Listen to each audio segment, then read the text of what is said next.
अस्सलाम वालेकुम।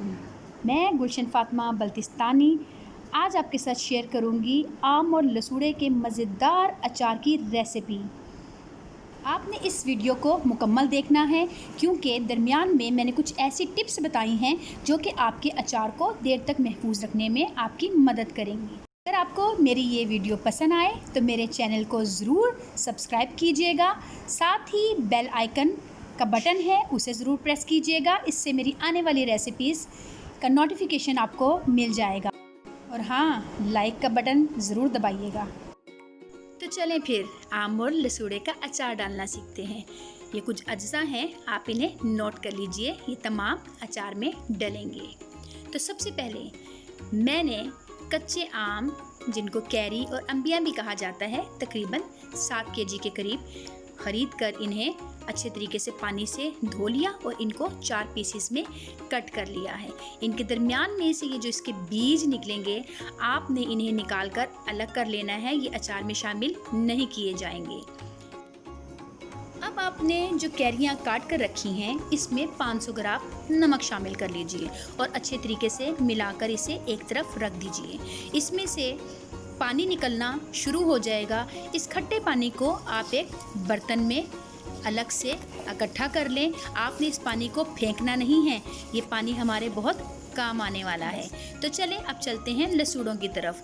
बहुत से मेरे नाजरीन शायद लसूड़ों को ना जानते हों, लेकिन लसूड़े अचार में बहुत मज़ा देते हैं। ये भी कैरी से कम जायका नहीं देते। आपने इन्हें डंडियों से अलग कर लेना है और इस बात का ख्याल रखना है कि लसूड़ों में कोई कीड़ा ना हो।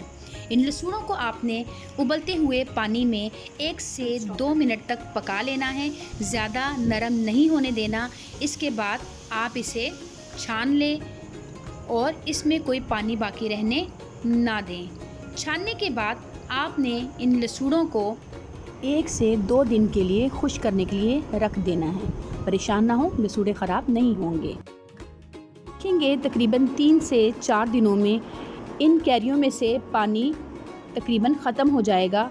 याद रखें कि आपने इसका पानी अलग कर लेना है। आप देख सकते हैं कि इनका रंग भी तब्दील हो चुका है।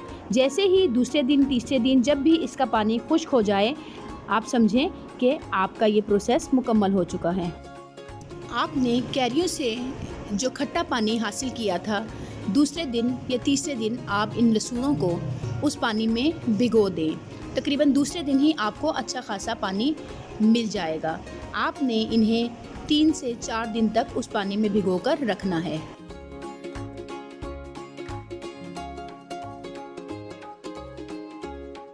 इंतज़ार के लम्हात ख़त्म हुए। तमाम मसाला जात को मैंने इन कैरियों में, कच्चे आमों में शामिल करके अच्छे तरीके से इन्हें मिक्स कर लिया है। ऊपर नीचे करके अच्छे तरीके से आप मिक्स करें।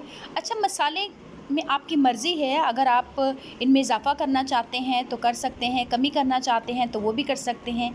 हल्का सा अगर कूट कर डालना चाहें तो वो भी आपकी मर्ज़ी है, लेकिन मुझे तो ऐसे ही पसंद है।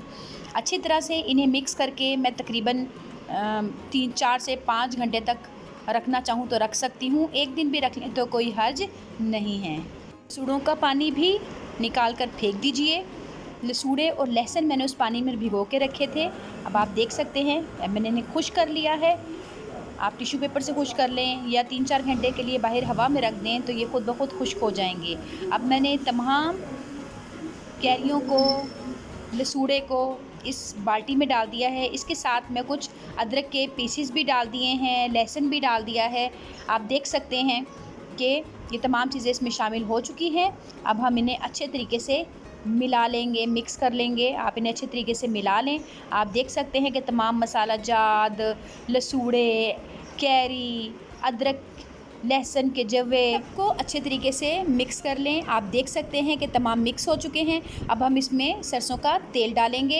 ये सरसों का तेल तकरीबन 3 लीटर है, जिन्हें मैंने उबाल लिया था। उबालने के बाद मैंने इसे ठंडा कर लिया और अब छानते हुए मैं इसमें शामिल कर रही हूँ। यही इसे प्रिज़र्व करेगा।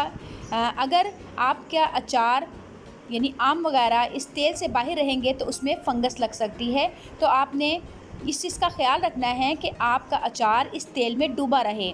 अगर तेल कम हो जाए तो आप और तेल बॉयल करके ठंडा करके इसमें शामिल कर सकती हैं। आप देखें कि मैंने इसमें तेल शामिल कर दिया है। तेल की मिकदार थोड़ी सी इसमें अभी मुझे कम महसूस हो रही है। मैं इसमें मज़ीद तेल शामिल कर लूँगी ताकि तकरीबन 1 इंच तक मेरा तमाम मटीरियल उसमें डूबा रहे।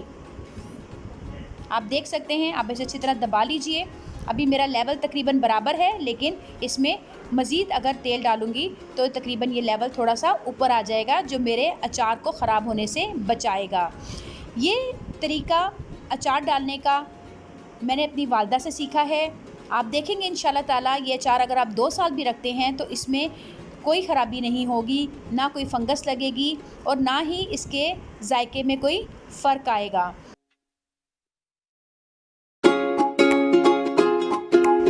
ये अचार आप 3 से 4 दिनों में इस्तेमाल कर सकती हैं, लेकिन अगर आप तकरीबन 1 हफ़्ते तक रखेंगी तो इंशाल्लाह ताला ये बहुत ही मज़ेदार सा अचार तैयार हो जाएगा।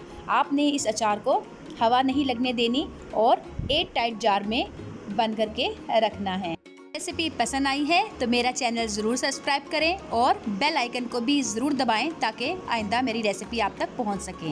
अल्लाह हाफिज़। अपना बहुत सा ख्याल रखें। घर रहें।